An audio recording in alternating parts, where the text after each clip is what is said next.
Hey, this is Andy here, and in my time on YouTube, I've made a fair amount of Creepypasta narrations. Some good, some bad. Today, I'd like to outline some of my best. For those of you who just want the best of the best, here you go. This is my top 10 Creepypasta narrations, by me.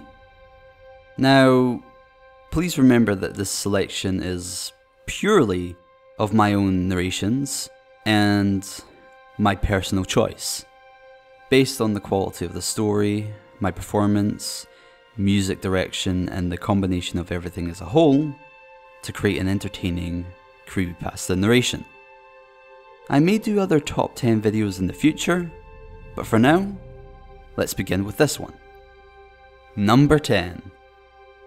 Unique. The title of the story accurately describes itself in one word, but the topic at hand is about how we are all the same, whereas we, as individuals, believe we are unique. However, the narrator doesn't see it that way and desires to be exceptionally unique, by taking drastic measures unlike any other. I may actually redo this one. It's a deserving story of a better performance. Nonetheless, it still makes it to number 10. Have a listen. If you look through history and the changes in culture over time, you'll notice that we haven't changed as much as we'd like to think. If anything, we're like the animals that we have evolved from. We're nothing but cogs, working in the never-ending cycle of birth, reproduction, and death. Number 9. The Dog's Lick. A classic that you have probably heard of at some point in your life, perhaps with another title and being slightly different in the writing. The general setup is a girl is left home alone with her dog, and not everything is as it seems. Enjoy the fitting heavy rain track in this one. When night approaches, she locks all the doors and tries to lock all the windows, but one won't close. She decides to leave it unlocked and goes to bed. Her dog takes its customary place under her bed. In the deep of night, she awakens to a dripping sound coming from the bathroom. The girl is too scared to go check. Number 8. The greatest gift a father can give. Zombies are approaching. That's all I'm going to say about the setup on this one. But what I will say on my addition with the video is I'm quite proud with the gradual sound of the zombies while narratively they come closer. Daddy, I'm scared. I pull his head to my chest. The zombies had managed to corner us in an alley, 30 of them now. Probably 40 by the time the slower ones catch up. I check the revolver to be sure. Just one more bullet. Don't be scared, Daniel. We're going to cheat this, alright? Just like we cheated last time. Number 7. Yin and Yang. Another story about a father and his child. This father, however, is struggling with personal morale, and his sense of what is right and wrong is outweighed when it comes to protecting his perfect little girl, no matter what. And if you can pick up on it, the story has a clever link to a parody creepypasta. As for perfect people, free of sin or any kind of corruption, selfishness or greed, well, those are very rare indeed. The only ones I know of are Jesus and my daughter. My name is David Bell, and until a number of years ago, my life wasn't worth telling you about. Number 6. Death by Scrabble. I'm fairly certain this is the most epic and captivating piece of content about a game of Scrabble. At the end of this list, you will come to realise that I have an addiction for tension and suspense. Number 6 is the first to properly illustrate that passion of mine. The narrator in this one is playing a game of Scrabble with his wife. Oh, and he hates his wife. He obsesses over what he could be doing with his life and fantasizes over killing his wife. Eventually he comes to realise that the words played on the Scrabble board have an influence in the present moment. For example, the word warmer is placed and the room gets warmer. With this knowledge, he desperately tries to kill his wife with the power of the words.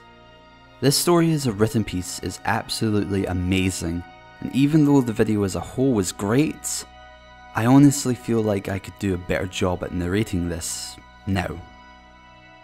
Let me know if that interests you. We're playing Scrabble. That's how bad it is. I'm 42 years old. It's a blistering hot Sunday afternoon, and all I can think of to do with my life is to play Scrabble. I should be out, doing exercise, spending money, meeting people. I don't think I've spoken to anyone except my wife since Thursday morning. My letters are crap. I play appropriately. Begin. With the N on the little pink star. 22 points. I watch my wife's smug expression as she rearranges her letters. Clack, clack, clack. I hate her. Number 5. Forgotten Valentine. My longest narration by far, of 42 minutes. With that in mind, I must admit that this video was one of the most frustrating videos I've made so far. The reason being was that the whole recording took me almost 3 hours, and if you can do the math, that's a lot of editing, especially within the span of a week or two. But I did it, and with that experience I'm confident I could do it again. It would be easier, but still difficult. Anyway, the story is about the narrator who fancied, adored even, a girl when he was in his teens. He wishes to confess his love for her, but she suddenly slips away just as Valentine's Day comes around. A story of love, feels, tragedy, confusion, and difficulty with accepting the unknown. All condensed in just 42 minutes. I could not convey the simultaneous sense of joy and fear which I felt when she asked me to walk her home that day. Some people find social interactions to be exhausting, much like myself, always worried about saying the wrong thing. But some individuals can set others at ease with the smallest of efforts. Lisa was one of those people. Number 4. Bliss. I can't say much on this one without giving away the story. Just that it is beautifully written and a blissful listen.